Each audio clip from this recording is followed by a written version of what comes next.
అపోస్తల కార్యాలు 6వ అధ్యాయం మొదటి వచనం నుండి 6వ వచనం వరకు నేను చదువుతున్నాను.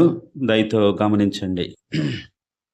ఆ దినముల్లో శిష్యుల సంఖ్య విస్తరించున్నప్పుడు అనుదిన పరిచర్యలో తమలోని విధవరాండ్రను చిన్నచూపు చూచిరని హెబ్రీల మీద గ్రీకు భాష మాట్లాడు యూదులు సనగసాగిరి.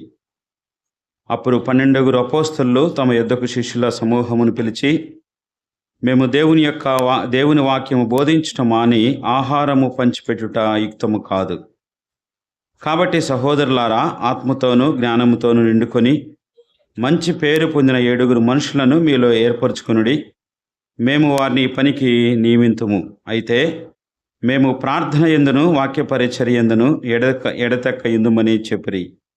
ఈ మాట జనసమూహమంతటికి ఇష్టమైనందున వారు విశ్వాసంతోనూ పరిశుద్ధాత్మతోనూ నిండుకొనివాడై స్టెఫెను, ఫిలిప్పు, ప్రొకొరు, నికానోరు, తీమోను, పర్మినాసు, యూదుల మత ప్రవిష్టుణ్ణు, అంతియోకయ వాణ్ణు అగు నికోలాస్ అను వారిని ఏర్పరచుకొని వారిని అపోస్తలుల ఎదుట నిలువబెట్టిరి. వారు ప్రార్థన చేసి వారి మీద చేతులు ఉంచిరి. చిన్న ప్రార్థన చేద్దాం. మమ్మల్ని మిక్కిలిగా ప్రేమించిన మా ప్రియ పరలోకపు తండ్రి, మీ ముద్దు కుమారుడు మా రక్షకుడైనటువంటి యేసుక్రీస్తు ప్రభువారి అమూల్యమైనటువంటి నామములో ఈ ఉదయకాల సమయం మీ కుమారుడైన యేసుక్రీస్తు ప్రభువారిని జ్ఞాపకం చేసుకోవటానికి యాకోబు కంటే తండ్రి ప్రభా, యాకోబు ఇచ్చిన తండ్రి ప్రభా నీరు కంటే కూడా, యాకోబు బావి కంటే కూడా తండ్రి ప్రభా జీవ జలము ఇచ్చేటువంటి యేసుక్రీస్తు ప్రభువారి యొద్దకు ఈ ఉదయకాల సమయంలో మీరు మమ్మల్ని నడిపించిన దాన్ని బట్టి మీకు స్తోత్రం చెల్లిస్తున్నాం. మరోసారి నీ బిడ్డలంగా మీ యొక్క వాక్యం వైపు ఆశగా ఎదురు చూస్తుండగా మా హృదయాలను తండ్రి ప్రభా తెప్పరిల్ల చేయమని, మా ఆశను తీర్చమని, మమ్మల్ని ఆత్మీయంగా ఉజ్జీవింపు చేయమని, మానవ ఉన్నటువంటి ప్రతి తండ్రి ప్రభా బలహీనతలు నీ వాక్యము ద్వారా తీసివేయమని, మరింతగా మీ స్వారూప్యములకు మార్చబడినట్లుగా కృపనుగ్రహించమని, క్రీస్తు రాకడ కొరకు మమ్మల్ని సిద్ధపరచమని, దూర ప్రాంతంలో మీ దాసుడు తండ్రి ప్రభా చేస్తున్నటువంటి పరిచర్ని కూడా జ్ఞాపకం చేసుకోండి. ఆ ప్రజలకు అవసరమైనటువంటి తండ్రి ప్రభా వర్తమానాన్ని మీ దాసుని నోట ఉంచి మీరే మహిమ పొందమని, చేరి వచ్చినటువంటి తండ్రి ప్రభా మీ బిడ్డలను దీవించి ఆశీర్వదించమని, అన్ని విషయాల్లో ఆత్మతో సత్యముతో తండ్రి ప్రభా మీరు జరిగించి మీ కృప అనుగ్రహించమని, నిలువబడినటువంటి నేను నిష్ప్రయోజకమైనటువంటి దాసునని మీ సన్నిధిలో అంగీకరిస్తూ మీరే మహిమ పొందమని యేసుక్రీస్తు ప్రభువారి అమూల్యమైనటువంటి నామములో స్తోత్రములు చెల్లించి ప్రార్థించి అడిగి వేడుకొనుచున్నాము తండ్రి, ఆమేన్. ఉదయకాల సమయం ఆరాధనకు చేరువచ్చేటువంటి మీ అందరికి కూడా ప్రేమతో వందనాలు తెలియజేస్తున్నాను. అపోస్తల కార్యాల గ్రంథం సువార్తలకు, అదేవిధంగా అపోస్తలు రాసినటువంటి లేఖలకు మధ్య ఒక వారధి లాంటిది, బ్రిడ్జి లాంటిది. అటు పత్రికలు అర్థం కావాలన్నా, యేసుక్రీస్తు ప్రభువారి యొక్క పరిచర్య అర్థం కావాలన్నా కానీ అపోస్తల కార్యాల గ్రంథాన్ని మనం చదవాలి. లేకపోతే అపోస్తలు రాసినటువంటి లేఖల యొక్క క్రొత్త నిబంధన సత్యము అర్థం కాదు, యేసుక్రీస్తు ప్రభువారి యొక్క పరిచర్య కూడా అర్థం కాదు. అందుకనే దీన్ని బైబిల్ పండితులు దీన్ని వారధి, బ్రిడ్జి అన్నారు. అటు సువార్తలకు, క్రొత్త నిబంధన లేఖనాలకు అంటే పత్రికలకు మధ్యలో ఇది బ్రిడ్జి. కాబట్టి అపోస్తల కార్యాల గ్రంథాన్ని మనం తప్పనిసరిగా చదవాలి, వినాలి, నేర్చుకోవాలి. ఇది సంఘ చరిత్రకు పుస్తకం, ఇది ఒక్కటే. క్రొత్త నిబంధనలో దేవుని యొక్క సంఘం యొక్క చరిత్రకు అపోస్తల కార్యాలు ఒక్కటే. అది మనం కొంచెం దీన్ని ఆలోచన చేసినట్లయితే అపోస్తల కార్యాల గ్రంథం ఒక రకంగా పరిశుద్ధాత్మ కార్యాల గ్రంథం అని మనం చూసాం. అదే సమయంలో దీన్ని మనము 5వ సువార్త అన్నా కానీ పెద్ద ఆశ్చర్యం ఏం లేదు. 4 సువార్తలు మనకున్నాయి. అయితే ఇది 5వ సువార్త కూడా. ఏ విధంగా అంటే మత్తయి సువార్తలో యేసుక్రీస్తు ప్రభువారి యొక్క పునరుద్ధానాన్ని, అదేవిధంగా మార్కు సువార్తలో ఆయన యొక్క ఆరోహణాన్ని, అదేవిధంగా లూకా సువార్తలో ఆయన పరిశుద్ధాత్మ యొక్క వాగ్దానాన్ని, యోహాను సువార్తలో ఆయన రెండవ రాకడ యొక్క వాగ్దానాన్ని కలిపితే అపోస్తుల కార్యాల్లో మనం చూస్తాం. అందుకే అపోస్తుల కార్యాలని మనం 5వ సువార్తగా అనుకున్నా కానీ పెద్ద ఆశ్చర్యమేం లేదు. ఈ ఉదయకాల సమయంలో మన ఆత్మీయ జీవితంలో 66 గ్రంథాలు కూలంకుషంగా చదవటం, నేర్చుకోవటం చాలా మంచిది. ఏ వ్యక్తి అయితే విశ్వాసముతో, వాక్యం మీద ప్రేమతో, ప్రభువు వాక్యం మీద ఆసక్తి కలిగి దేవుని యొక్క వాక్యాన్ని చదువుతాడో దేవుడు అతని తప్పనిసరిగా వాడుకుంటాడు. అది దేవుడు వాడుకోవటానికి ఉన్న ఒకే ఒక లక్షణం ఏంటంటే ఆయన వాక్యాన్ని ప్రేమించటమే.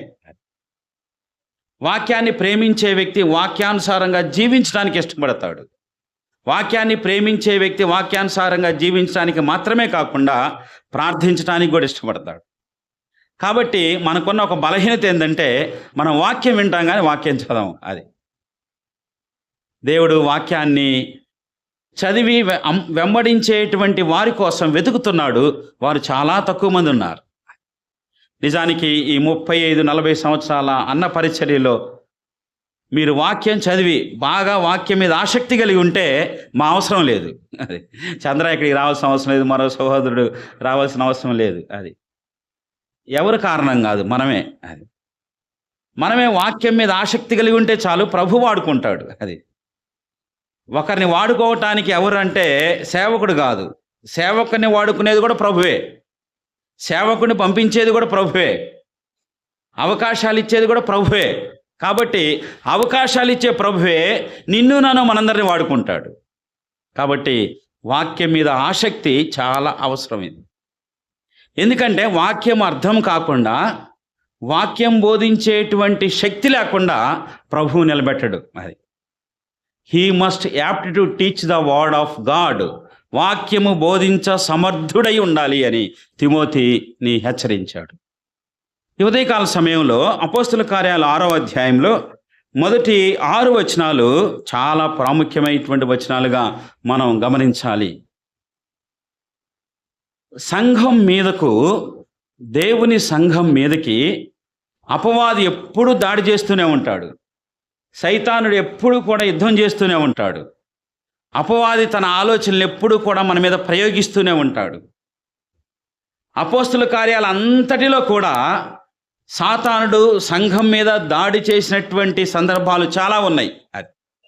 మరలా అపవాది మరోసారి, రెండోసారి ఇక్కడ సంఘం మీద తన యొక్క దాడిని చేస్తున్నాడు.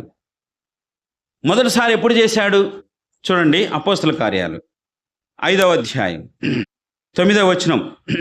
అందుకు పేతురు, ప్రభు యొక్క ఆత్మను శోధించుటకు మీరెందుకు ఏకీభవించితివి?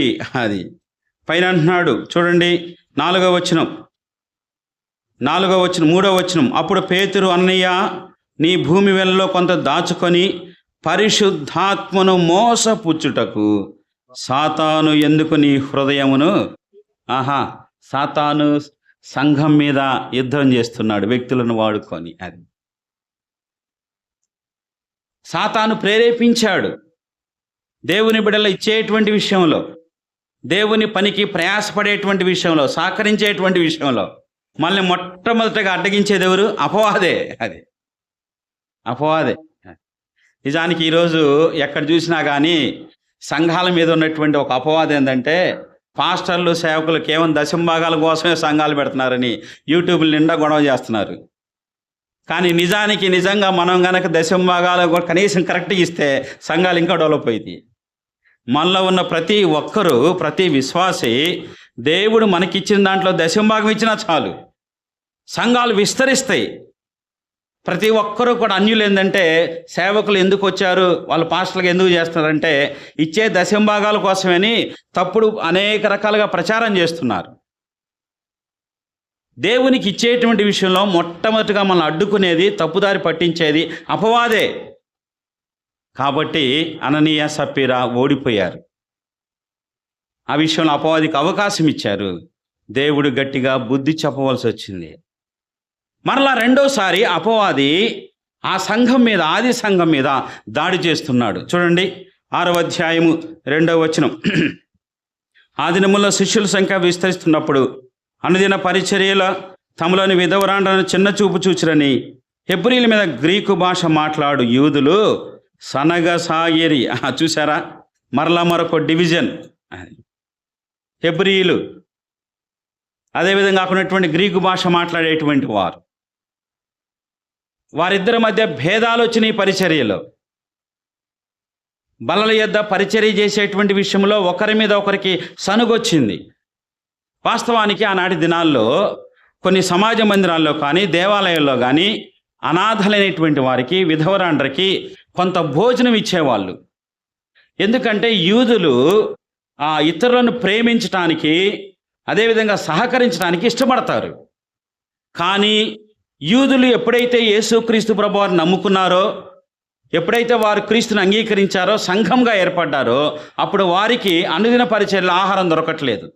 అందుకని సంఘము తప్పనిసరిగా వారికి కావలసినటువంటి వసతి ఏర్పాటు చేయవలసి వచ్చింది. అప్పుడు ఎవరైతే ప్రభువుని నమ్ముకున్నారో, ఎవరైతే సువార్తను అంగీకరించారో, ఎవరైతే సంఘముగా ఉన్నారో, ఎవరైతే ప్రతిదినం కూడుకుంటున్నారో, వారికి బలల దగ్గర దేవుని యొక్క పరిచర్య, భోజనం ఏర్పాటు చేయవలసినటువంటి అవసరం వచ్చినప్పుడు వారి ఇద్దరి మధ్యలో భేదాలు అనేవి వచ్చినాయి. ఇద్దరి మధ్య భేదాలు అనేవి వచ్చినప్పుడు వారు ఏం చేశారు అనేదే మనకు పాఠం. అది గమనించండి ప్రియులారా. చాలా గొప్ప విషయం ఏమిటంటే, క్రైస్తవ జీవితంలో ఎప్పుడైనా కానీ ఒక శోధన వచ్చిందంటే ఆ శోధనకు పడిపోవడం. అసలు క్రైస్తవులు ఎప్పుడు కూడా శోధనకి, శ్రమలకి పడిపోరండి. క్రైస్తవులు, దేవుని బిడ్డలు ఎప్పుడు కూడా శ్రమలు, శోధనలు వస్తే, ఇబ్బందులు వస్తే వారు ఏమవుతారంటే వృద్ధి చెందుతారు. చూడండి, నిర్గమాకాండం 1వ అధ్యాయం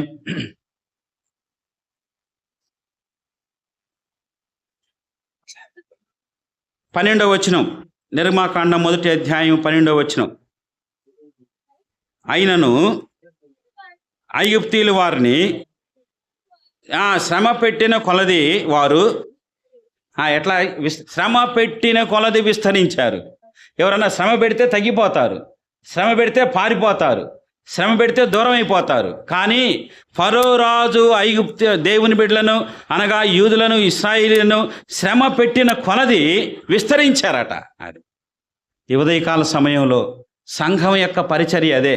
సంఘానికి ఎన్ని కష్టాలు వస్తాయో, ఎన్ని ఇబ్బందులు వస్తాయో, ఎన్ని నష్టాలు వస్తాయో, ఎన్ని అపవాదులు వస్తాయో, అయినా కానీ వాటన్నిటిని మించి సంఘం అభివృద్ధి చెందిద్ది. శ్రమల్లోనే, కష్టాల్లోనే మన యొక్క స్వభావం అనేది బయటకు వస్తుంది. అది ఈ సంఘం మీదకు ఒక సమస్య వచ్చినా కానీ వారు దాన్ని అధిగమించి దేవుని పరిచర్య చేసినట్లుగా మనం చూస్తున్నాం.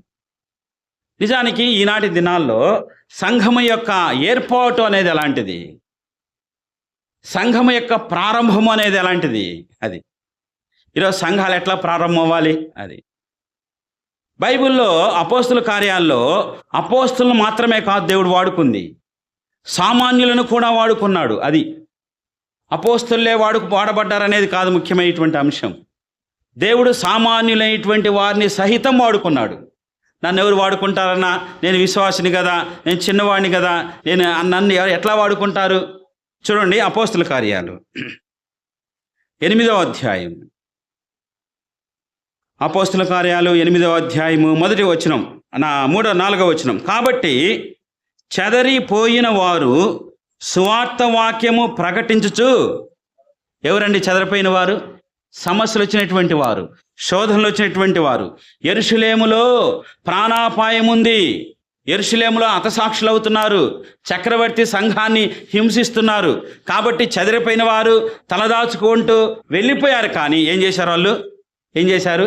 సువార్త ప్రకటిస్తున్నారు. అది దేవుని బిడ్డలు శ్రమలు వచ్చినా, కష్టాలు వచ్చినా, ఇరుకులు వచ్చినా కానీ దేవుని పనిని మానుకునేవారు కాదు.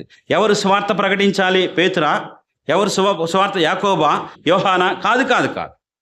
అపోస్తుల కార్యాల్లో అపోస్తులు ఎలాంటి పరిచర్య చేశారో సామాన్యులైనటువంటి వారిని కూడా దేవుడు వాడుకున్నాడు. వీళ్ళు సామాన్యులైన విశ్వాసులే, కానీ వారు సువార్త ప్రకటించారు. సామాన్యులను దేవుడు వాడుకుంటాడు. చూడండి, అపోస్తుల కార్యాలు 8వ అధ్యాయం 5వ వచనం. అపోస్తుల కార్యాలు 8వ అధ్యాయము 5వ వచనం. అప్పుడు ఫిలిప్పు సమరయ పట్టణం వరకు వెళ్ళి క్రీస్తును వారికి ప్రకటించుచుండెను. ఫిలిప్ ఎవరు? ఆయన అపోస్తల మంది 12 మందిలో ఒకడు కాదు, అతను పరిచారకుడు. ఫిలిప్పు స్వార్థ ప్రకటిస్తున్నాడు సమరయలో. అది సామాన్యుడే అతను. ఈ ఉదయకాల సమయంలో ఎవరు దేవుని యొక్క పరిచర్య చేస్తారు, ఎవరు ప్రభు యొక్క పని చేస్తారు అంటే సామాన్యులు కూడా చేశారు.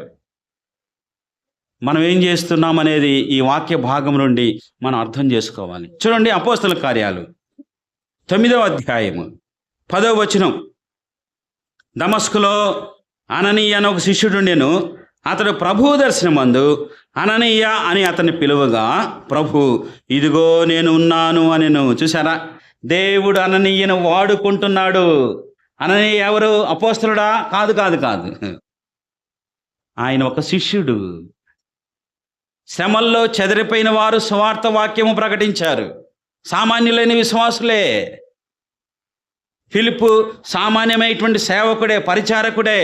కానీ సమరయ అంటే యూదయ, సమరయ అన్యుల దేశం. అన్యుల దేశంలో సువార్త ప్రకటించాడు, సామాన్యుడే. అననీయ అనేటువంటి ఒక శిష్యుడు అసలు యేసుక్రీస్తు ప్రభువారి మీద తిరుగుబాటు చేసి సంఘాన్ని హింసిస్తున్నటువంటి పౌలుకే, గొప్ప సేవ చేయబోతున్నటువంటి పౌలుకే బాప్తిసం ఇచ్చాడు. దేవుడు వారిని వాడుకోగా నిన్ను నన్ను వాడుకోడా? నీకు నాకు పని ఇవ్వడా? అవకాశం ఇవ్వడా? ఇస్తాడని తప్పనిసరిగా. అపోస్తులను ఏ విధంగా వాడుకున్నాడో సామాన్యులను కూడా అదే విధంగా అపోస్తుల కార్యాల్లో వాడుకున్నాడు. దీన్ని లేమన్స్ మినిస్ట్రీ అంటారు. సామాన్యులను ప్రభు పరిచర్య కొరకు వాడుకున్న సంగతి మనం అపోస్తుల కార్యాల్లో చూస్తాము. చూడండి, అపోస్తుల కార్యాలు 18వ అధ్యాయం. అపోస్తుల కార్యాలు 18వ అధ్యాయం మొదటి 3 వచనాలు. యూదులందరూ రోమా విడిచి వెళ్ళి, నేను మధ్యలో చదువుతున్నాను. మొదటి వచనం. అటు తర్వాత పౌలు ఏదేసు నుండి బయలుదేరి కొరింథీయునకు వచ్చి పొంతు వంశుడైన అకుల అని ఒక యూదుని, అతని భార్య అయిన ప్రిస్కిలను కనుగొని వారి యొద్దకు వెళ్ళెను. యూదులందరూ రోమా విడిచి వెళ్ళవల్లని క్లౌదియ చక్రవర్తి ఆజ్ఞాపించినందున వారు ఇటలీ నుండి కొత్తగా వచ్చిన వారు వృత్తికి డేరాలు కుట్టువారు. పౌలు అదే వృత్తి గలవాడు గనుక వారితో కాపురం ఉండెను. వారు ప్రతి విశ్రాంతి దినమున సమాజ మందిరంలో తర్కించు యూదులను గ్రీస్ దేశులను ఒప్పించుచుండెను. వారు కలిసి పనిచేస్తున్నారు. ఎవరు? డేరాలు కుట్టుకునే వాళ్ళు. అది పౌలు కూడా చిన్నతనంలోనే డేరాలు కుట్టేటువంటి పని వారి యొక్క తల్లిదండ్రులు నేర్పించారు. యూదులకు ఒక సామెత ఉంటుంది. అదేమిటంటే, నీ కుమారునికి, నీ బిడ్డకి, నీ కుమారుడికి, నీ పిల్లవాడికి ఏదైనా ఒక చేతి వృత్తిని నేర్పించకపోతే వాణ్ణి నీవు దొంగను చేసిన వాడవద్దు అని సామెత ఉంది. అది యూదుల్లో ఉన్నటువంటి మగపిల్లలు ఎవరైనా కానీ వారికి ప్రతి ఒక్కరికి ఒక చేతి పని నేర్పించాలి. లేకపోతే వాడు దొంగ అయిపోతాడు. అవకాశం వచ్చినప్పుడు దొంగ చేస్తాడు, దొంగతనం చేస్తాడు. కాబట్టి వారికి ఎప్పుడైతే ఒక చేతి పని వచ్చిందో, పౌలుకు డేరాలు కుట్టే చేతి పని వచ్చు కాబట్టి అతడు చేతి పని చేశాడు. ఈ ఉదయకాల సమయంలో ప్రియులారా, దేవుడు అకుల్లా ప్రిస్కిల్లాను వాడుకొని ఫిలిప్పీ సంఘాన్ని ఏర్పాటు చేశాడు. దేవుడు సామాన్యులను వాడుకుంటాడు, నిన్ను నన్ను మనందరినీ వాడుకుంటాడు. అది వాడుకోవటానికి కావాల్సినటువంటి సామర్థ్యం ఏమిటో మనం చూడబోతున్నాం. చూడండి, అపోస్తుల కార్యాలు 11వ అధ్యాయం. అపోస్తుల కార్యాలు 11వ అధ్యాయము 19వ వచనం. అక్కడ మరొక యవనస్తుడిని, ఒక సేవకుడిని ప్రభు అక్కడ వాడుకున్నాడు. 11:19 అక్కడ మనం చూసినట్లయితే, స్టెఫెన్ విషయంలో కలిగిన శ్రమను బట్టి చెదరిపోయిన వారు స్టెఫెన్ను దేవుడు వాడుకున్నాడు. అది క్రీస్తు కోసం మొట్టమొదటి హతసాక్షి అయ్యాడు. దేవుడు ఎవరిని వాడుకున్నాడు? ఫిలిప్పును వాడుకున్నాడు. దేవుడు ఎవరిని వాడుకున్నాడు? అననీయ అనేటువంటి శిష్యుని వాడుకున్నాడు. దేవుడు ఎవరిని వాడుకున్నాడు? అకుల్లా ప్రిస్కిల్లాను వాడుకున్నాడు. దేవుడు ఎవరిని వాడుకుంటున్నాడు? ఇక్కడ బర్నబాను వాడుకుంటున్నారు. వీరు అపోస్తులు కాదు, కానీ సామాన్యులైనటువంటి విశ్వాసులే. కానీ దేవుని యొక్క పరిచర్యలో ప్రభు చేత వాడబడ్డారు. ఈ ఉదయకాల సమయంలో నీవు నేను మనం ప్రభు కొరకు చేసిన పని ఏమిటి? దేవుడు నన్ను వాడుకున్నాడండి ఈ పనిలో, దేవుడు నన్ను బలపరిచాడండి ఈ పనిలో, దేవుడు నన్ను నిలబెట్టాడండి ఈ పనిలో అనే సాక్ష్యం ఒకటైనా కానీ మన డైరీలో మనం రాసుకోగలమా? లేకపోతే ప్రార్థన చేయండి, పర్లేదు, దిగులు పడబాకండి. ప్రభువా నన్ను వాడుకొని పరిచర్యలో అనేక మందిని ప్రభు వైపు తిప్పటానికి. అది దేవుడు ఎవరిని ఏ విధంగా వాడుకుంటున్నాడో మనం అర్థం చేసుకోవాలి. నిజానికి అపోస్తుల కార్యాల్లో ఒక మంచి క్రమం ఉంది. ఏమిటంటే సంఘం ఏ విధంగా ఏర్పడుతుంది, అది సంఘాలు ఏర్పడటానికి ప్రారంభం ఏమిటి, సంఘాలు ఏ విధంగా ఏర్పాటు చేయబడతాయి, అక్కడే కదా మనం ఇందాక చదువుకున్నాం కదా. ఆ క్రమం ఏంటి? 11వ అధ్యాయము 20వ వచనం. కుప్రీలు కొందరు, కురేనీలు కొందరు వారిలో ఉండిరి. వీరి అంత్యోకైకి వచ్చి గ్రీసు దేశం వారితో మాట్లాడుచు ప్రభు అయిన యేసును గూర్చిన సువార్త ప్రకటించారు. సంఘం ఏర్పడటానికి ఏం కావాలి? మొట్టమొదటిగా సువార్త ప్రకటించబడాలి. అది ఈరోజు సువార్త ప్రకటించబడుతుందా? లేదండి. 2 కోట్లు డబ్బులుంటే మంచి మందిరం కడితే వస్తారు. అది 1,00,000 రూపాయలు ఉంటే స్థలం కొంటే వస్తారు. కాదు. సువార్త ప్రకటించబడటానికి పరిశుద్ధాత్మ దేవుడు ఏర్పాటు చేసిన క్రమం ఏమిటంటే, మొట్టమొదటిగా సంఘం ఏర్పడాలంటే సువార్త ప్రకటించబడాలి. చూడండి, కొరింథీయులకు రాసినటువంటి మొదటి పత్రిక 4వ అధ్యాయం 15వ వచనం. 14, 15, 16 కలిసి ఉన్నాయి. మిమ్మల్ని సిగ్గుపరచవలని కాదు గాని నా ప్రియమైన పిల్లలని మీకు బుద్ధి చెప్పుటకు ఈ మాటలు వ్రాయిచున్నాను. క్రీస్తునందు మీకు ఉపదేశకులు 10,000 మంది యున్నను, తండ్రులు అనేకులు లేరు. క్రీస్తు యేసు నందు సువార్త ద్వారా నేను మిమ్మల్ని కంటిని. సంఘానికి ఆరంభం ఏమిటి? సువార్తే. దేవుని యొక్క సువార్తను పౌలు ప్రకటించాడు. కొరింథీలో, ఏథెన్సులో ప్రకటించాడు. సంఘ ఏర్పాటు ప్రారంభం ఏమిటంటే సువార్త ప్రకటనే. అది సువార్త ప్రకటించి అనేక ఆత్మలను ప్రభువులోకి నడిపించి వారికి బాప్తిసం ఇచ్చి వారికి ఒక క్రమాన్ని ఏర్పాటు చేసి వారికి కొంతమంది పరిచారకులను ఏర్పాటు చేసి వారికి పెద్దలను అప్పచెప్పి ఆ ప్రదేశాన్ని విడిచిపెట్టి ఆయన వెళ్ళిపోయాడు వేరే ప్రాంతానికి. కానీ ఈనాడు దేవుని యొక్క సంఘాల యొక్క క్రమం ఏ విధంగా ఉంది? నిజంగా సువార్త చెప్పే వాళ్ళు ఉన్నారా? సువార్త ద్వారా ఆత్మల భారాన్ని కనేటువంటి వారు ఉన్నారా? అసలు మనకు బాప్తిసం ఇచ్చేటువంటి వారు ఎవరు? ఈనాడు సంఘాల్లో బాప్తిసం ఇచ్చేటువంటి వారిని విడిచిపెట్టి, ఆత్మీయతలను విడిచిపెట్టి వదిలిపెట్టి ఎందుకు వెళ్తున్నాం అంటే ప్రేమ లేక, క్రమం తెలియక. బాగుందని, చక్కగా ఉందని, చూడటానికి బాగుందని నష్టపోతాం మనమే. అది క్రమం కాదు. అది సువార్త ద్వారా కన్నటువంటి సంఘాలు పరిశుద్ధాత్మ దేవుడు ఏర్పాటు చేసుకున్న సంఘాలు. చూడండి, ఇక్కడ మనం గమనిస్తాము. ఆ విధంగా వాడుకున్నటువంటి సమయంలో అపోస్తుల కార్యాలు 6వ అధ్యాయం 6వ అధ్యాయము 12వ వచనం. అప్పుడు 12 అపోస్తులు తమ శిష్యుల యొద్దకు వచ్చి శిష్యుల సమూహమును పిలిచి, మేము దేవుని యొక్క వాక్యం బోధించుట మాని ఆహారము పంచిపెట్టుట యుక్తము కాదు. కాబట్టి సహోదరులారా, ఆత్మతోనూ జ్ఞానముతోనూ నిండుకొని మంచి పేరు పొందిన 7 మనుషులను మీలో ఏర్పరచుకొనుడి, మేము ఈ పనికి నియమింతుము. ఈ వాక్యము మనకి అర్థం అవ్వాలి. ఈ వాక్యములో సత్యాన్ని మనం గ్రహించాలి. ఎందుకని? దేవుని పరిచర్యలో, సంఘ పరిచర్యలో ఎవరు ఏం చేయాలి, ఎవరు ఏ పనికి అప్పగించబడ్డారు. బలల యొద్ద పరిచర్యలో సమస్యలు వచ్చినప్పుడు, 2 జాతుల మధ్య సమస్య వచ్చినప్పుడు, ప్రజల మధ్య సమస్య వచ్చినప్పుడు వెంటనే పేతురు వచ్చి, అయ్యా నేను పేతురుని, నేను మీతో పాటు పరిచర్య చేస్తాను, మీతో పాటు సహకరిస్తాను అనలేదు. ఎందుకని పేతురు అనలేదు? ఎందుకని అపోస్తులు అనలేదు? అపోస్తులు, అయ్యా మేము ఉంటాం, ఇక్కడ మీతో పాటు ఉంటాం, సమస్యలు వస్తే మేము చూసుకుంటాము అని అనాలి కదా. అపోస్తలు అనలేదు. ఎందుకు అనలేదు అంటే అసలు వారి పని పరిచర్య చేయటం కాదు. వారి పని ఏంటంటే, దేవుడు వారికి అప్పగించిన పని ఏంటంటే వాక్యము బోధించటం. ప్రభు వారికి అప్పగించిన పని ఏంటి? పేతురుకి అప్పగించిన పని వాక్యము బోధించటం. చూడండి, యోహాను సువార్త 21వ అధ్యాయం 15వ వచనం. వారు భోజనం చేసిన తర్వాత యేసు సీమోను పేతురును చూచి, యోహాను కుమారుడైన సీమోను, వీరికంటే నీవు ఎక్కువగా ప్రేమిస్తున్నావా అని అడుగగా అతడు, అవును ప్రభువా, నేను నిన్ను ప్రేమించిన నీవే ఎరుగుదువని ఆయనతో చెప్పాను. ఇప్పుడు మీరు చదువుదాం. యేసు అంటున్నాడు, నా గొర్రెలను మేపాలి. అది పేతురు యొక్క పరిచర్య ఏమిటి? బల్లల దగ్గర చేసే పరిచర్య కాదు ఆయనది. ఆయన యొక్క అపోస్తుల యొక్క గురి ఏమిటంటే వాక్యము, ప్రార్థన, అంతే. వారి పని అది. వాక్యము చెప్పేవారికి సమయాన్ని మనం కేటాయించాలి.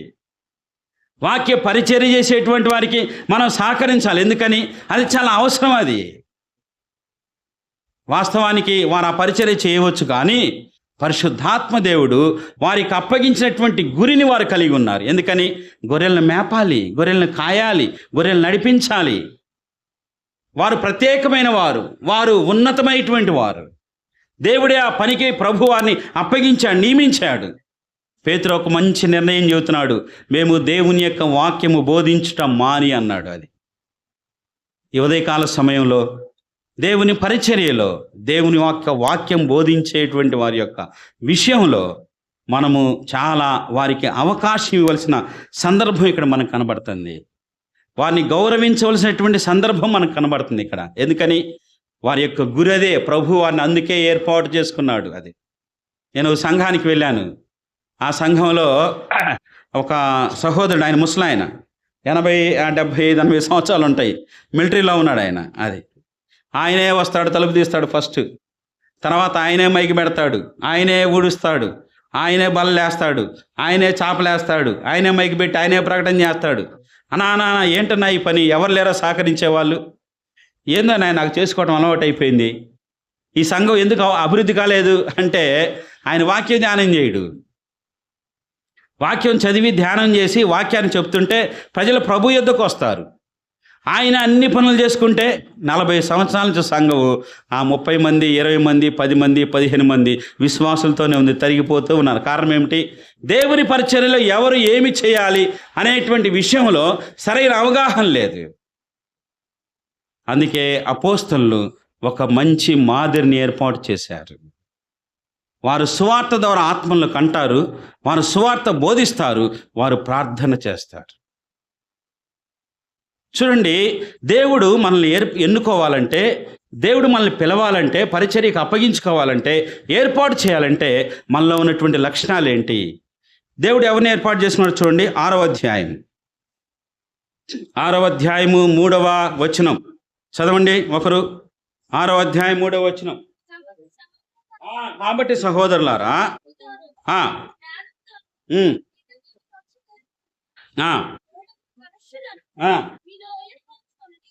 ఎవరు వారు? దేవుని పరిచర్య కొరకు ఏర్పాటు చేయబడినటువంటి పరిచారకులు ఎవరు? 7. ఎవరు? ఎలాంటి వారి లక్షణాలు ఏమిటి? మనం చూసినట్లయితే ఆత్మతోనూ జ్ఞానముతోనూ నిండుకొని మంచి పేరు పొందినవారు. అమ్మా, ఎంత గొప్ప విషయం అండి! ఆత్మతో నింపబడటం, విశ్వాసముతో నింపబడటం, అదే సమయంలో మంచి పేరు పొందినటువంటి వారు. దేవుని సంఘంలో దేవుని పరిచర్యకు మనల్ని పిలిచి ప్రభు మనకి పని అప్పగించాలంటే మనకేం కావాలి? ఆత్మ నడిపింపు కావాలి. ఆత్మచేత నింపబడినటువంటి అనుభవం ఉండాలి. పరిశుద్ధాత్మ చేత నిత్యము మనం ఫలిస్తూ ఉండాలి. కానీ మనకి చాలాసార్లు శరీరం మనల్ని పాడు చేస్తూ ఉంటుంది, లోకం మనల్ని పాడు చేస్తూ ఉంటుంది. ప్రజల్లో ఏం చూస్తున్నారు? ఆత్మచేత నింపబడినటువంటి వారు ఎవరు? విశ్వాసంతో నింపబడినటువంటి వారు, మంచి పేరు కలిగినటువంటి వారు ఎవరు? ఉందా మనకు మంచి పేరు? చాలా అవసరం ఇది. సుగంధ తైలము కంటే మొన్న ఇక్కడ మేము ఒక సమాధి కార్యక్రమం చేసాం. చేసిన తర్వాత మా ఇంటి దగ్గర కూడా ఒకరు చనిపోయారు. ఆ ప్రదేశానికి వెళ్ళాం. వెళ్తుంటే నేను ఆశ్చర్యపోయా. కొత్తగా కొన్ని పెద్ద పెద్ద ఫ్లెక్స్లు ఏర్పాటు చేశారు. ఒక ఆయన మంచి తెల్లటి బట్టలు వేసుకొని, చక్కగా తెల్లటి కండవ వేసుకొని, మంచి బంగారపు కడియం ఒకటి పెట్టుకొని, ఎవరు ఇతను, ఎప్పుడు చనిపోయాడు ఇతను అని చూస్తే కింద పేరు చదివాను. చదవంగానే అర్థమైంది, ఓహో అతనేనని. మంచి రైతులాగా ఉన్నాడు అతను, బుద్ధిమంతుడిలాగా ఉన్నాడు. అసలు ఆ ఏరియాలో అంతకంటే మంచోడు వెళ్ళాడు అన్నట్టుంది ఆ ఫోటో. కానీ అతను ఎందుకు చనిపోయాడు తెలుసా? తాగి తాగి తాగి తాగి చనిపోయాడు. చనిపోయిందేమో భయంకరంగా త్రాగుబోతుగా చనిపోయాడు. కానీ ఇప్పుడేముంది? అతనికి మంచి పేరు రాశారు. అది ఉదయకాల సమయంలో లోకం ఆ విధంగా ఉంది. అది మా పాస్టర్ వద్దకు ఒక ఆయన వచ్చాయా, నేను చనిపోతే నువ్వే సమాధి చేయాలని అడిగాడు. ఏమయ్యా నేను చేయాలి, ఎందుకని చేయాలన్నాడు. అయ్యగారు తప్పనిసరిగా మీరే సమాధి చేయాలి, నా యొక్క సమాధికి మీరే వచ్చి వాక్యం చెప్పాలి అన్నాడు. వెంటనే సంఘ పెద్దలు, ఏంటయ్యా ఆయన ఆ విధంగా కోరుకుంటాడంటే, అన్నా ఆయన బాగా తాగున్నాడు అన్నా అన్నాడు. అరే, మన పేరు ఏ విధంగా ఉంటుంది? అది మంచి పేరు పొందినటువంటి వారిని అపోస్తలులు, ఆనాటి విశ్వాసులు పరిచర్యలో నియమించారు. తిమోతికి ఏముంది? తిమోతికి అపోస్తల కార్యాలు. తిమోతికి ఏముందో మనందరికి తెలుసు. అపోస్తల కార్యాలు 16వ అధ్యాయము 2వ వచనం, అతడు లుస్త్రలోను ఈకోనిలోను ఉన్న సహోదరుల వల్ల మంచి పేరు పొందినవాడు. అబ్బా, తిమోతికి ఏముంది? యవనస్తులకి ఇలాంటి పేరుందా? అది యవన సహోదరులకి ఇలాంటి పేరుందా?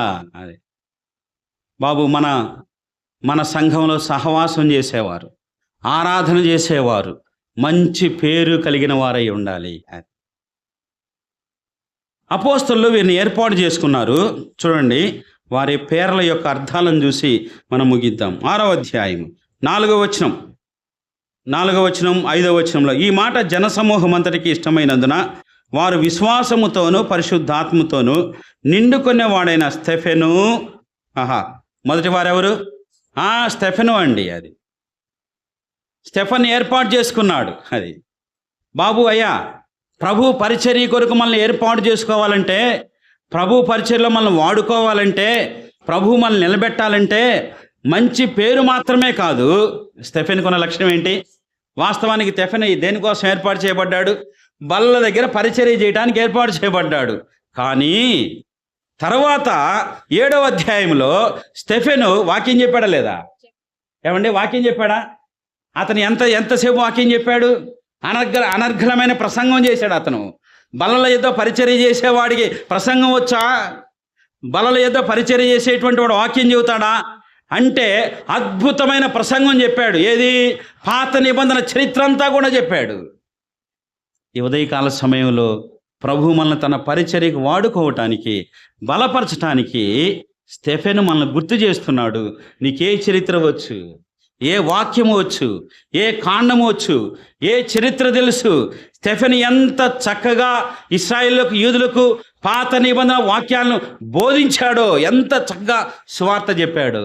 అది బలల దగ్గర పరిచర్య చేయటమే కాదు, స్టెఫెన్కి వాక్యవరం కూడా ఉంది, వాక్య జ్ఞానము కూడా ఉంది, సంపూర్ణమైన ఆత్మ నడిపింపు కూడా ఉంది.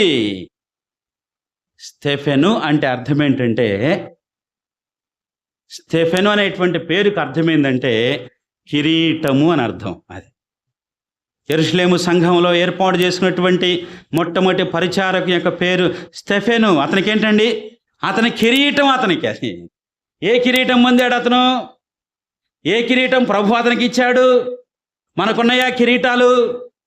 చూడండి, యాకోబు పత్రిక 1వ అధ్యాయం, యాకోబు పత్రిక 1వ అధ్యాయం మనం చదివినట్లయితే 12వ వచనం, శోధన సహించిన వాడు ధన్యుడు, అతడు శోధనకు నిలిచిన వాడై ప్రభు తన్ను ప్రేమించిన వారికి వాగ్దానము చేసిన ఏముందమ్మా? ఏముంది? జీవ కిరీటం. స్టెఫెను అంటే కిరీటం. అతను శ్రమల్లో నిలబడ్డాడు, ప్రభు కొరకు నిలబడ్డాడు, హతసాక్షిగా ఉన్నాడు, ప్రభు కొరకు చనిపోయాడు, అతను శ్రమల శోధనలో నిలబడ్డాడు. కాబట్టి ప్రభు అతనికి నిత్య జీవం అనే కిరీటం ఇచ్చాడు. ఈ ఉదయకాల సమయంలో స్టెఫెను పరిచారకుడు ఒక కిరీటాన్ని పొందాడు. మన పరిచర్యలో, మన జీవితంలో ప్రభు మనకిచ్చే బహుమానాలు ఏంటి అని మనం ఆలోచన చేయాలి. క్రైస్తవ సంఘము యొక్క నిరీక్షణ, క్రిస్టియన్ హోప్. క్రైస్తవ సంఘం యొక్క నిరీక్షణ ఏంటి? నేను ఎందుకు ఇంకా ఈ లోకంలో బ్రతికున్నాను? సంఘం ఎందుకు ఆరాధన చేస్తుంది? సంఘం ఎందుకు ఈ లోకంలో ఇంకా బతికుంది? కారణం ఏంటి అంటే ఒకే ఒక కారణం. ఏమిటంటే క్రైస్తవ నిరీక్షణ ఏంటంటే క్రీస్తు రాబోతున్నాడు, నేను ఆయన కలుసుకోవాలి. అదే క్రైస్తవ నిరీక్షణ. క్రీస్తు రాబోతున్నాడనే ఒకే ఒక్క ఆశ. నా ఆశ అంతా కూడా నా ప్రభు కొరకే. స్టెఫెను చనిపోతుండగా కనులెత్తి ఆకాశం వైపు చూశాడు, ప్రభువును చూశాడు. ఎప్పుడైతే ప్రభు కొరకు తన ఆత్మను అప్పగించాడో అతడు మహామహిమలో జీవ కిరీటాన్ని పొందాడు. దేవుని కొరకు ఏర్పాటు చేసుకున్నటువంటి పరిచారకుల్లో స్టెఫెను కిరీటాన్ని పొందినట్లుగా మన జీవితాల్లో మనకేమైనా బహుమానాలు ఉన్నాయా? ఒట్టి చేతులతోనే ప్రభు ఎదుట ఉంటామా? మనం దిగులు పడతామా? రెండవ సేవకుడు ఉన్నాడు చూడండి, ఆయన ఫిలిప్పు చూస్తాం మనం. ఆయన ఎవరంటే ఫిలిప్పు. చూడండి అక్కడే చదవండి, మరొక మాట చూస్తాం మనం. ఆయన పేరేంటి? కాబట్టి సహోదరులారా, విశ్వాసంతోనూ పరిశుద్ధాత్మతోనూ నిండుకున్న స్టెఫెను. ఆయన పేరేంటి? ఫిలిప్పు. అది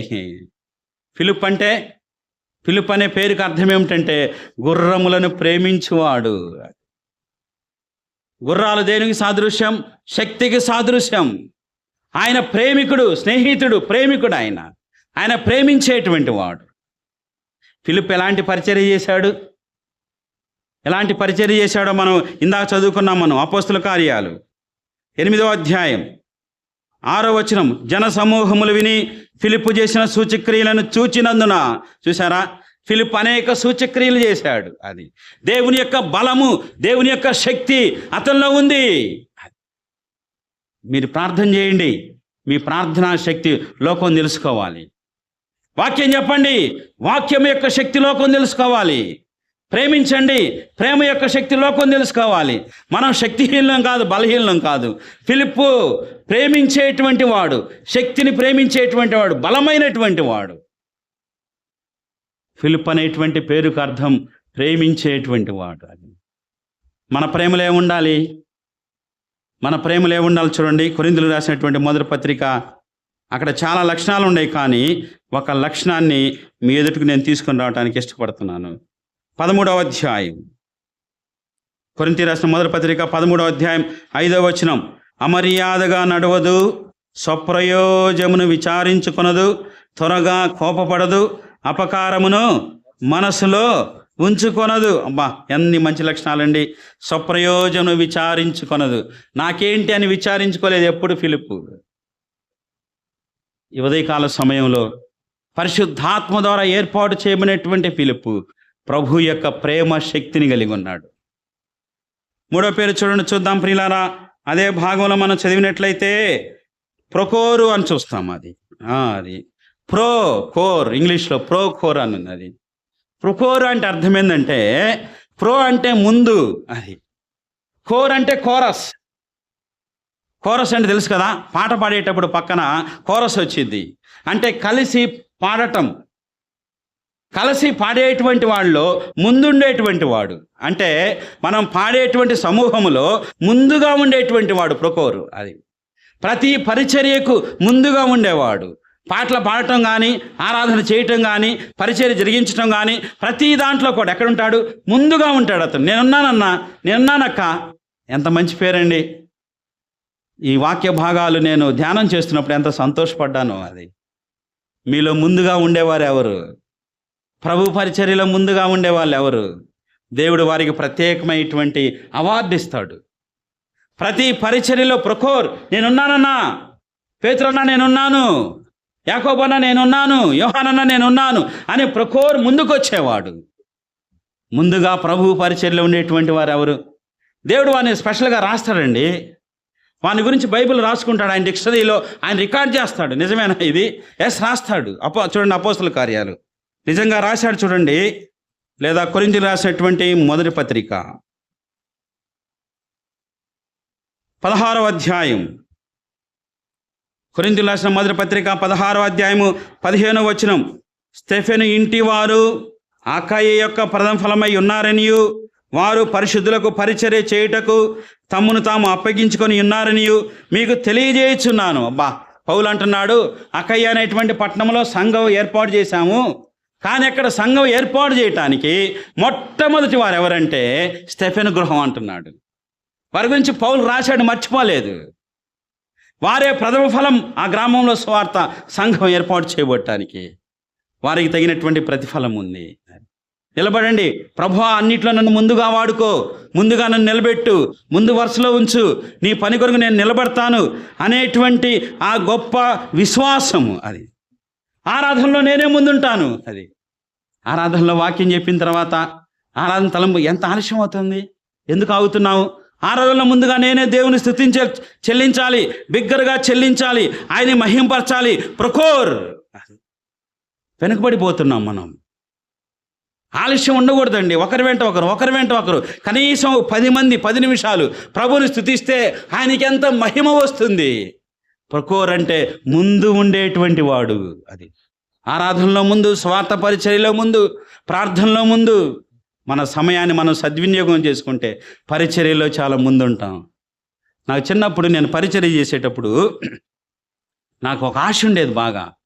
నేను ఎప్పుడు వాక్యం చెబుతానా, పాస్టర్ గారు నన్ను ఎప్పుడు పంపిస్తాడా, నన్ను వాడుకోడేంది ఈ పాస్టర్ గారు అని అనుకుంటుండేవాను కూర్చొని. సంఘంలో అన్ని పనులు చేసినా కానీ మా పాస్టర్ గారికి కడుపు జబ్బు ఉంది.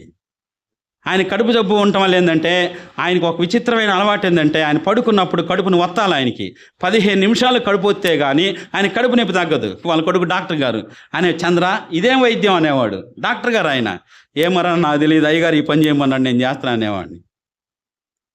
దేవుడు ఇచ్చినటువంటి ప్రతి పని చేయటంలో ముందుండటం వల్ల దేవుని యొక్క పరిచర్య మనకు అర్థమవుతుంది. అది చాలా కష్టం, చాలా ఇబ్బంది, చాలా నష్టం. నేను అనుకున్నాను, నేను ఎప్పుడు వాక్యం చెబుతాను, నేను ఎప్పుడు వాళ్ళలాగా స్టేజ్ మీద ఉంటాను, నేను ఎప్పుడు టేబుల్ మీద కూర్చుంటాను, నేను ఎప్పుడు వాళ్ళతో భోజనం చేస్తాను, నాకు ఆ గౌరవం ఎప్పుడొచ్చింది అనుకొని ఆశతో ముందు పరిగెత్తుకుంటూ పోతుంటే అవకాశం రానే వచ్చింది. ముందుండాలి మనం, ముందుంటే అవకాశం మందే. ప్రభు పనిలో ముందున్నటువంటి వారికి తప్పనిసరిగా అవకాశం వచ్చింది. నిన్న రాత్రి ఒక ఊరు వెళ్ళాము, 6 గంటలు జర్నీ చేశాం. పోవటానికి ఒక 3 గంటలు, రావటానికి ఒక 3 గంటలు, 6 గంటల జర్నీ. మధ్యలో 2-3 సార్లు వర్షం తడుచుకుంటానికి వెళ్ళాం. కానీ అక్కడ వాక్యం చెప్పింది అంత 40 నిమిషాలు. ఎంత ప్రయాస. అప్పుడైతే ఇష్టపడ్డాం, కానీ ఇప్పుడు చాలా కష్టం. అయినా కానీ ఆ పని చేయక తప్పదు. ప్రకోర్ ముందుగా ఉండేటువంటి వారికి అవకాశం ఉంది. దేవుడు నిన్ను ముందుగా ఉంచాలని కోరుకుంటుంటే నువ్వు వెనకపోతే నీవే నష్టపోతావు. ప్రకోర్ మాత్రమే కాదు, చూడండి మరొక వ్యక్తి ఉన్నాడు. ఆయన పేరేంటంటే అపోస్తల కార్యాలు 6వ అధ్యాయం. తర్వాత ఎవరున్నారు?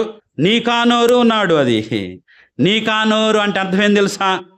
నీకానోరు అంటే విజయవంతమైనటువంటి జీవితం, విజయము కలిగినటువంటి జీవితం, జయకరమైనటువంటి మనిషి. అది యాకోబు గెలిచాడు కదమ్మా బాబు, యాకోబు గెలిచాడు కదా, జీవితంలో గెలిచాడు, పోరాటంలో గెలిచాడు. యాకోబు గెలవటానికి కారణం ఏమిటి? యాకోబు గెలుపు యొక్క ముఖ్య ఉద్దేశం ఏమిటి అంటే ఎట్ట గెలిచాడు చూడండి. యాకోబు మనం చూద్దాం. హోషేయ గ్రంథం 12వ అధ్యాయం 4వ వచనం. అతడు దూతతో యాకోబు గెలిచాడట. గెలిచాడు. ఎట్లా గెలిచాడు చదవమ్మా. పోరాడి జయముందెను. ఎట గెలిచాడమ్మా? కన్నీటి ప్రార్థనలో గెలిచాడు. యాకోబు ఎలాంటి వాడు? అంతకుముందు జీవితంలో పోరాటం చేశాడు, పనిలో ఆస్తి కోసం ప్రయాసపడ్డాడు, అందం కోసం ప్రయాసపడ్డాడు, తనకిష్టం వచ్చినటువంటి జీవితం కోసం ప్రయాసపడ్డాడు. కానీ నిజమైనటువంటి ప్రయాస ఎక్కడుంది? కన్నీటి ప్రార్థనలో ఉంది. అది ప్రార్థనలో విజయం. ప్రకోర్. ఇక్కడ మనం నీకానోరు చూసినట్లయితే అతనికి ఒక ఆశ ఉంది, ఒక విజయం మీద ఆశ ఉంది. నేను గెలవాలి, ప్రభు కొరకు నిలబడాలి, అనేక మందిని సంపాదించాలి, సువార్త ద్వారా అనేక మందిని ఆశ ఉంది అతనికి. గెలుపు కోసం ఆరాటం ఉంది. యాకోబు ఎట్లా గెలిచాడు? దూతతో కన్నీటితో ప్రార్థన చేశాడు. కన్నీరు కరగని మనసు ఏముంది? కన్నీరు కరగని హృదయం ఏముంది? మన సమస్యలకు సమాధానం కన్నీరేనండి. తన కొడుకు తన పిల్లలు ఎప్పుడైనా ఏడుస్తే దేవుడు చూస్తాడా? తన కుమార్తె ఏడుస్తుంటే తల్లి చూసిద్దా? తన కొడుకు ఏడుస్తుంటే తండ్రి చూస్తాడా? ఏం కావాలంటాడు, వెంటనే అడుగుతాడు. ఏం కావాలో తీసుకొచ్చి ఇస్తాడు. పరలోకమందున తండ్రి మన కన్నీటికి కరగడా? ఎందుకు కరగడండి? ఆయన మంచి మనసున్న దేవుడు కదా. ఇంకా మనం జీవితంలో ఎందుకు ఓడిపోతున్నామంటే మనం పోరాడట్లేదు సరిగ్గా. యాకోబు కన్నీటితో ప్రార్థన చేశాడు, కన్నీటితో పోరాటం చేశాడు. ప్రభు యొక్క పాద సన్నిధిలో ప్రభువుని అడగండి. నికానోరు అంటే అర్థం ఏంటంటే తన జీవితంలో విజయాన్ని సాధించే మనిషి. మన విజయానికి మూల సూత్రం ఏంటంటే కన్నీటి ప్రార్థనే. ప్రార్థనా శక్తి ద్వారా మనం జయాన్ని సాధించాలి. అడగండి, ప్రార్థన చేయండి. ప్రార్థన ఎదుట ఎలాంటి దుర్గాలైనా పడగొట్టవచ్చు. అది ప్రార్థన అనేది గొప్ప యుద్ధ భూమి. అది మన ఇంటిలో ఉన్నటువంటి 4 గోడలు ప్రార్థనా యుద్ధం. అది అక్కడ మోకరించి తండ్రి సన్నిధిలో ప్రార్థన చేస్తే అనేక విజయాలు మన సొంతమైతాయి. ఎందుకు మనం ఓడిపోతున్నామంటే కన్నీటి ప్రార్థన లేక, పరిశుద్ధత లేక. మరొక మాటను చూడండి ప్రియులారా, అక్కడే చూద్దాము. 6వ అధ్యాయంలోనే మరొక మాట, నికానోరు తీమోన్ అన్నారు. తీమోన్ అంటే అర్థం ఏంటంటే గౌరవించబడటం. అబ్బా, ఇతనికి సంఘంలో గౌరవం ఉంది. అది సంఘంలో గౌరవం అనేది మనకి ఎప్పుడు వచ్చింది? సంఘంలో గౌరవం మనకి ఎప్పుడు వచ్చిందంటే 2 రకాలుగా వచ్చింది సంఘంలో. అది ఒకటి, ఆతిథ్యం ఇచ్చినప్పుడు గౌరవం వచ్చింది. చూడండి, తిమోతి పత్రిక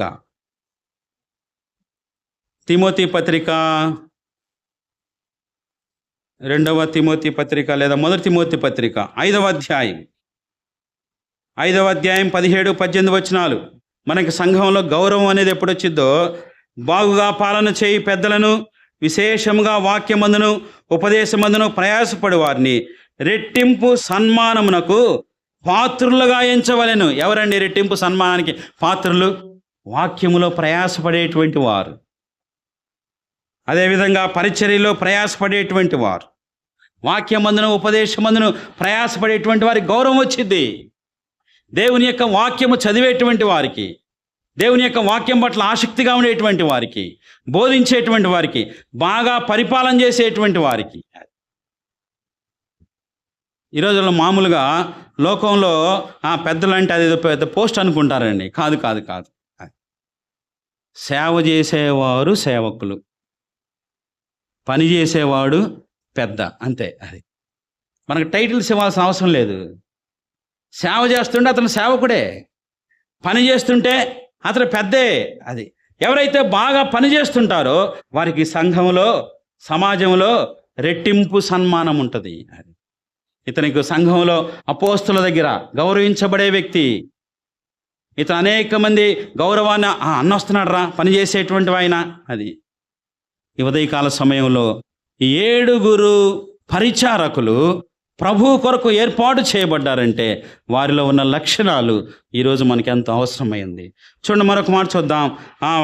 మనం చూసినట్లయితే అక్కడ నెక్స్ట్ ఎవరండి? ఫిలిప్పు, ప్రొకోరు, నికానోరు, తీమోను, పర్మెనాసు అని చూస్తున్నాం. అది పర్మెనాసు అంటే అర్థం ఏంటంటే స్థిరంగా ఉండేవాడు. ఎలాంటి మంచి పేర్లు ఉన్నాయండి ఆత్మీయ జీవితంలో మనం నేర్చుకోవటానికి. స్థిరంగా ఉండేవాడు, స్థిరంగా సేవ చేసేవాడు. ఆనాడు యెరూషలేములో శ్రమలు వచ్చినా, కష్టాలు వచ్చినా, ప్రాణాపాయాలు వచ్చినా క్రైస్తవులు అయితే హతసాక్షులు అవుతారు.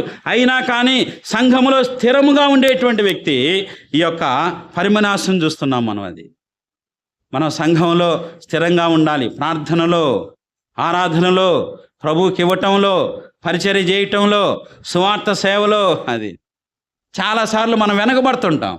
పడకూడదు, వెనకబడే అలవాటే వద్దు అసలు. చాలాసార్లు మనకున్నటువంటి బలహీనత ఏంటంటే మనం మన మానవ బుద్ధిని ఆశ్రయం చేసుకొని నష్టపోతుంటాం, మన యొక్క సమయాన్ని పోగొట్టుకుంటాం. దేవుడు నీకు అప్పగించినటువంటి పనిలో నీవు నమ్మకంగా స్థిరంగా ఉంటే చాలండి. ఈనాడు అనేక మంది సేవకులు స్థిరంగా ఉండట్లేదు.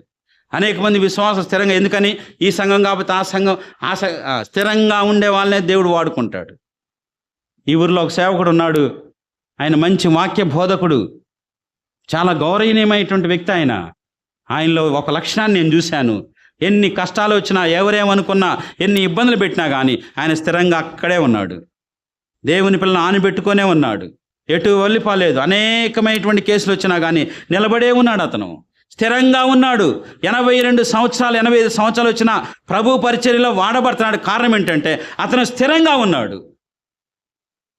నమ్మకంగా స్థిరంగా ఉన్నటువంటి వ్యక్తికి ప్రభు అవకాశం ఇస్తాడు. అనేక మంది, వేల మంది జనసమూహంలో ఈ 7 నా మంచివారు అంటే పరిశుద్ధాత్మ చేత ఎన్నిక వీరే అంటే కారణం ఏంటంటే వారిలో విశ్వాస సంబంధమైన లక్షణాలు మనకు కనబడుతున్నాయి.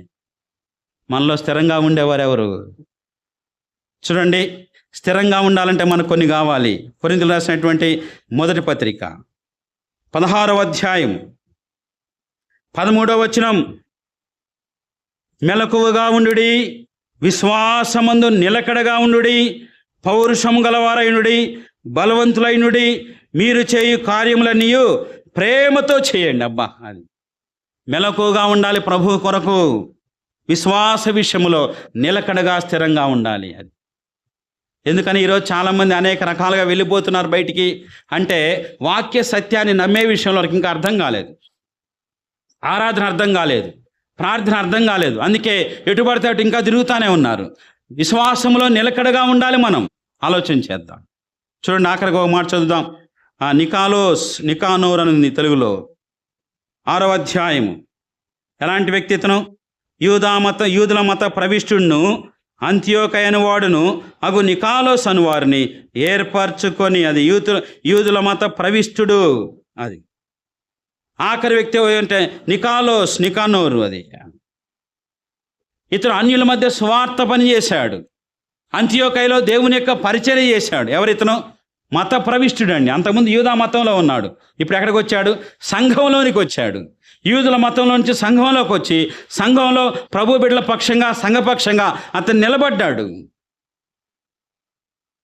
నికాలోస్ అనేటువంటి పేరుకు అర్థం ఏంటంటే, మనం చూసినట్లయితే సంఘ విజయము, దేవుని బిడ్డల యొక్క విజయం. ఎంత మంచి పేరండి. ఆఖరిగా మన సంఘం నిలబడాలంటే కిరీటము కలిగిన ప్రజలు ఉండాలి. మన సంఘం నిలబడాలంటే ప్రేమ శక్తి కలిగినటువంటి బిడ్డలు ఉండాలి. మన సంఘం నిలబడాలంటే, విజయం కావాలంటే స్థిరంగా ఉండేవాళ్ళు కావాలి. ఆదిమ సంఘంలో విజయానికి కారణం ఏమిటండి? పైన అధ్యాయంలో చూసినట్లయితే 6వ అధ్యాయంలో, ఆ దినముల్లో శిష్యుల సంఖ్య విస్తరిస్తున్నప్పుడు సమస్య వచ్చింది. కానీ ఎప్పుడైతే ఈ యొక్క పరిచారకులు వచ్చారో, కింద చదవండి. ఇప్పుడు మీరు 7వ వచనం చదవండి, అందరం చదువుదాం. దేవుని వాక్యము ప్రబలమై శిష్యుల సంఖ్య యెరూషలేములో బహుగా విస్తరించెను. మరియు యాజకుల్లో అనేకులు విశ్వాసమునకు లోబడి సంఘం వృద్ధి చెందింది. కారణం ఏంటి?